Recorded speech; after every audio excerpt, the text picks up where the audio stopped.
to your collage that you did by hand in digital photography class. So as an example, once you are done with the project, you're going to come to me. I'm going to take a picture of it.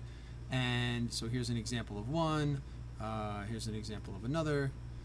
I'm going to put it in the mixed media folder, and I'm going to put it like this. And so here is the example, one that looks like this. So what do I want you to do with it is I want you to add to it in Photoshop. So in order to do that, you're going to right click, open with Photoshop. Let that open for you.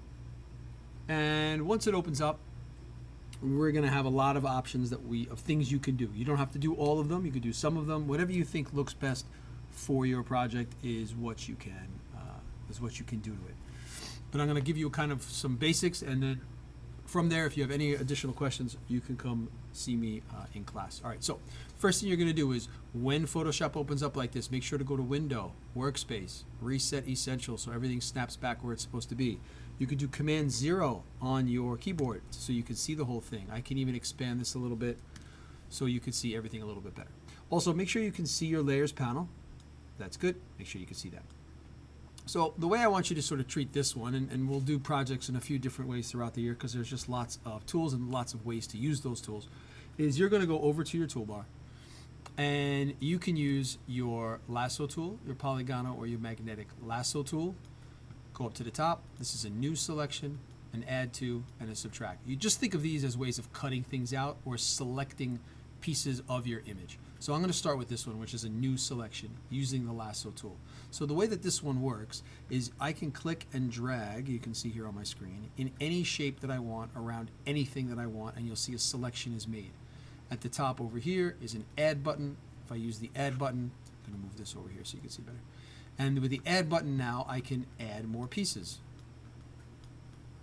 With the subtract button, you guessed it, I can subtract pieces. Okay, so when you make those selections, inside of them, if you want to make some kind of a change, you would go to Image, Adjustments, and you could make the change of using any of these adjustments, which we've used some in digital photography before inside of Photoshop.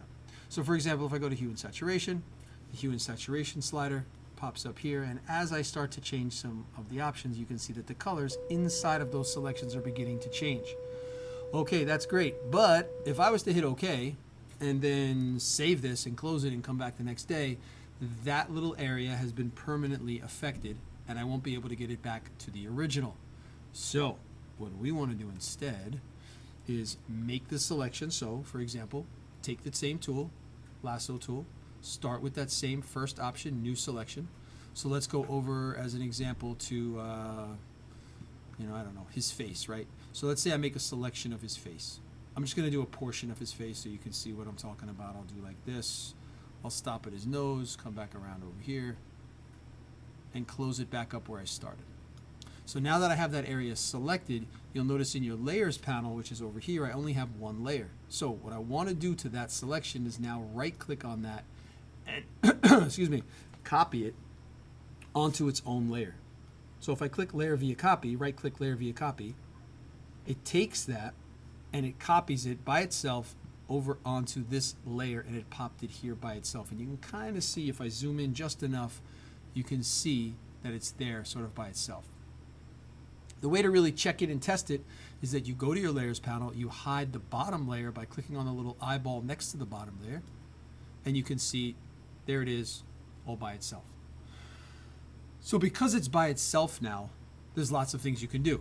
It's on its own layer. I could go back up to the top, go to Image, Adjustments, try Hue and Saturation again, or any one of the other drop downs in the Adjustments panel there, and I could start to play around with the options. Now, as I move this back and forth, you'll notice nothing is happening.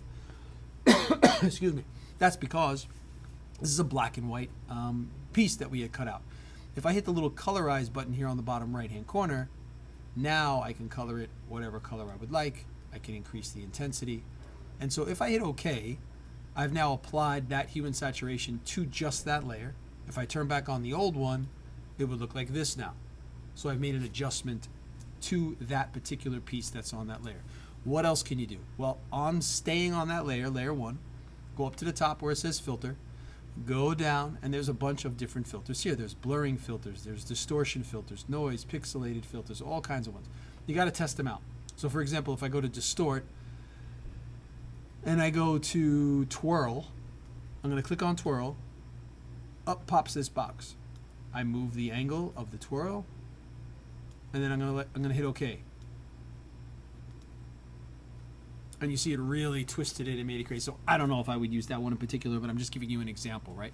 And then so from far away, what does this whole thing look like? It looks like there's something coming out of his nose, but okay, interesting kind of a look to it. But you can use any of the filters that you like on any of those pieces, right? Okay, beautiful. So what else can you do? You go back to the background layer, you make a selection of something else, you know, another piece, let's say Eminem's face down here with the microphone. I'm doing more selecting of his face than I need to. I could be more specific if I zoomed in. So same thing, right click, layer via copy. On that copy now, go up to the top, image, adjustments. Maybe I'll do color balance, and I'll pull some of the sliders here. And I'm going to make it a little bit more red and a little bit more yellowy. Okay.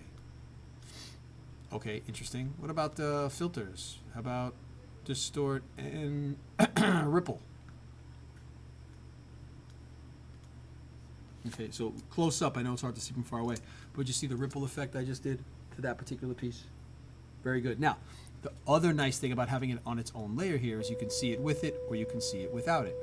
Also, on that layer, if you took an eraser tool, you could change the size of the eraser and the hardness of the eraser. So I can make it like 0 hardness.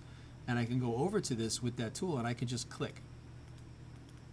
So what I'm doing is I'm hiding some of the filtered layer and I'm seeing through into the original that's underneath it. All right.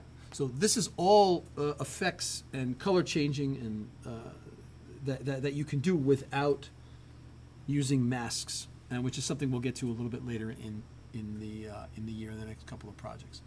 If you want to fill anything with color, like the beige of the paper shows up here, what could you do? Well, you could go to your background, you could try the paint bucket, choose a color,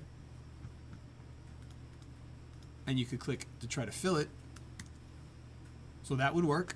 If you want to try it that way, that's okay, that could work. And one last thing I'm going to show you is at the bottom of your layers panel here, you can add a new layer. That will add a brand new blank layer. You can move it to the top of your layers by clicking and dragging it. And then on that layer, you could use that same tool we used before, which was the lasso tool. Make sure you have a new selection. And this time, instead of cutting something out, you could draw something. So if I wanted to make drips, let's say, coming from the top of the page as an example, or any other shape, but I'm going to use drips as the example, I would click and drag like this. Hopefully you can see this. To create these drips and drabs and things.